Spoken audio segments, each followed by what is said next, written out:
Hello friends, आज मैं कक्षा 8th का वसंत किताब का कक्षा 8th का भगवान के डाकिए कविता है जिसे मैं एक्सप्लेन करने जा रही हूँ। मैंने ये जो आपके लिए YouTube वीडियो बनाया है ये टीचर्स के लिए भी उतना ही लाभकारी है जितना स्टूडेंट्स के लिए, क्योंकि इसमें सारी मैंने एक्टिविटी कैसे लेनी चाहिए, एक्सप्लेन कैसे करना चाहिए, हर चीज को इसमें बताया है मैंने। भगवान के डाकिए कविता से हमें प्राचीन काल में कैसे डाक संदेश भेजते थे और आज की स्थिति क्या है उसके बारे में एक्सप्लेन किया है। एक्टिविटीज इसमें हम क्या क्या करवा सकते हैं, हम प्राचीन काल से लेकर आज तक संदेश किस तरह भेजते हैं, चित्र सहित परियोजना बता सकते हैं। इसके बाद चार्ट पेपर भी ले सकते हैं, पीपीटी बनवा सकते हैं, स्क्रैप बुक का मटेरियल भी चाहिए होगा। इसमें मैंने ये भी लिख दिया कि क्या मटेरियल इसमें लगेंगे। दूसरी एक्टिविटी हम करवा सकते हैं कि एक पोस्ट कार्ड मंगवा के बच्चों से उस पे पोस्ट कार्ड लिखवाएं, पत्र लिखवाएं। तीसरी एक्टिविटी है कि डाकिए का हमारे जीवन में क्या महत्वपूर्ण है, ये मौखिक भी करवा सकते हैं। और एक और मौखिक एक्टिविटी है कि आज संदेश पहुंचाने के कौन कौन से साधन है उनके नाम लिखिए।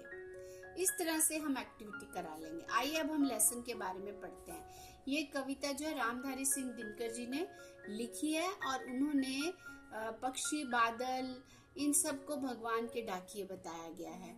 आइए एक्सप्लेन के द्वारा हम समझते हैं कि किस तरह वो हमें ये समझाना चाहते हैं कि कैसे पेड़ पौधे, जल और पहाड़ जो है सारी चीजें समझ लेते हैं। अभी हम आपको बताएंगे, जैसे कि पहला स्टैंजा मैं पढ़ती हूँ इसका। पक्षी और बादल ये भगवान के डाकिए हैं जो एक महादेश से दूसरे महादेश में जाते हैं। महादेश मतलब विशाल देश।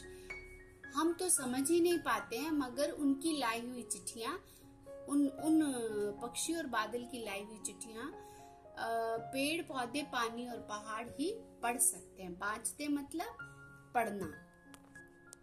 आइए हम इसका एक्सप्लेनेशन समझते हैं। इसमें बताया गया है कि बादल, पक्षी इन्हें कोई बांध के नहीं रख सकता है। ये एक देश से दूसरे देश में जाते हैं और वहां जाकर एक दूसरे के मोहब्बत का संदेश पहुंचाते हैं। हम तो उनकी भाषा को समझ ही नहीं पाते हैं, क्योंकि अलग अलग देशों में अलग अलग जगह ये जाते हैं।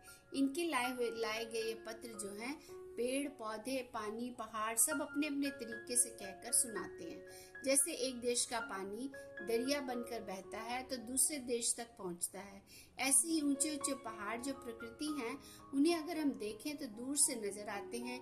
ऐसे लगता है जैसे कोई झांक रहा हो। एक देश से उन्हें अगर हम देखें तो दूसरे देश तक जाते हुए हमें नजर आते हैं। इनमें एक नई महक पैदा हो जाती है और वो भी बिना किसी बंधन के आजादी से बहती है और अपनी खुशबू फैलाती है। अगला स्टैंजा में हम ये देखते हैं। इसमें मैंने एक वीडियो भी आपको डाला है, उसको क्लिक करेंगे तो आप एक वीडियो द्वारा भी इसको समझ पाएंगे। चित्र बताए गए हैं इसमें। अगले पैरे में हमने कहा, हम तो केवल ये आंकते हैं कि एक देश की धरती दूसरे देश को सुगंध भेजती है और वहाँ सौरभ हवा में तैरते हुए पक्षियों की पंखों पर तिरता है और एक देश का भाप दूसरे देश में पानी बनकर गिरता है। इसमें आंकते मतलब अनुमान लगाना। धरती तो पता ही है, पृथ्वी, सुगंध खुशबू, सौरभ खुशबू, पंख होते हैं। तिरता जो लास्ट में बताया गया उसका मतलब होता है तैरता। भाप मतलब वाष्प। इसमें एक और वीडियो द्वारा प्रकृति का किस तरह से होता है वो दिखाया गया है।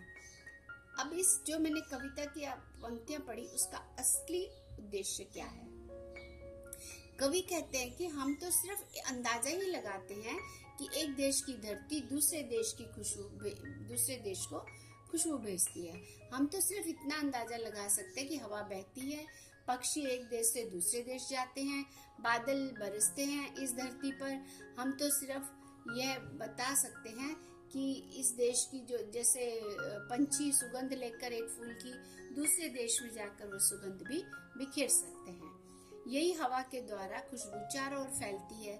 कुछ पक्षी अपने साथ लेकर चले जाते हैं और इधर उधर उस खुशबू को बिखेर देते हैं। कवि ने कितने ही सुंदर कल्पना की है और ये सच्चाई भी है जो हमारे प्रकृति में विद्यमान है, जो कि ईश्वर ही हमें, ईश्वर के द्वारा दी गई बहुत बड़ी देन है। बादल, हवा, पेड़, पक्षी एक जगह से दूसरी जगह संदेशे लेके जाते हैं, यही बताने का प्रयास कवि ने किया है।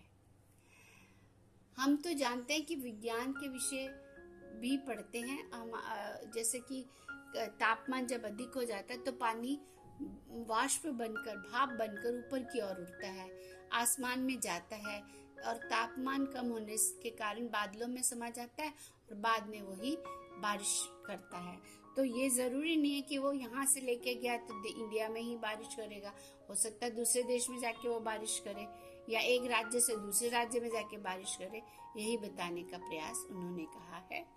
यह एक देश का पानी वाष्प के रूप में दूसरे देश में जाकर भी बिखेरता है, बरसाता है। ये अनोखा ही दृश्य होता है। कवि जो है हमें ये समझाने का प्रयास करता है कि किस तरह संदेश पहुंचाने के अलग अलग माध्यम हैं। अभी मैंने इसमें प्रश्नों के उत्तर भी लिखे हैं, एमसीक्यू भी दिए हैं।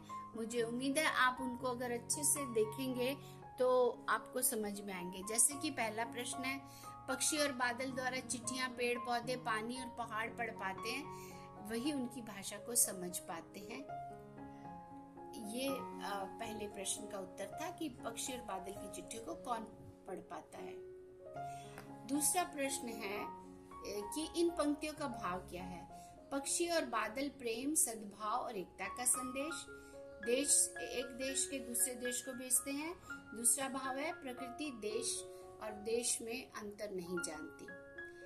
इसका उत्तर यह है कि पक्षी और बादल भगवान के डाके हैं जो एक दूसरे देश में जाते हैं, कोई भेदभाव नहीं करते। पक्षी और बादल की चिट्ठियों में पेड़ पौधे पानी पहाड़ क्या पढ़ पाते हैं? पूरे विश्व को एक मानकर अपना प्रेम सभी में बराबर बांटते हैं।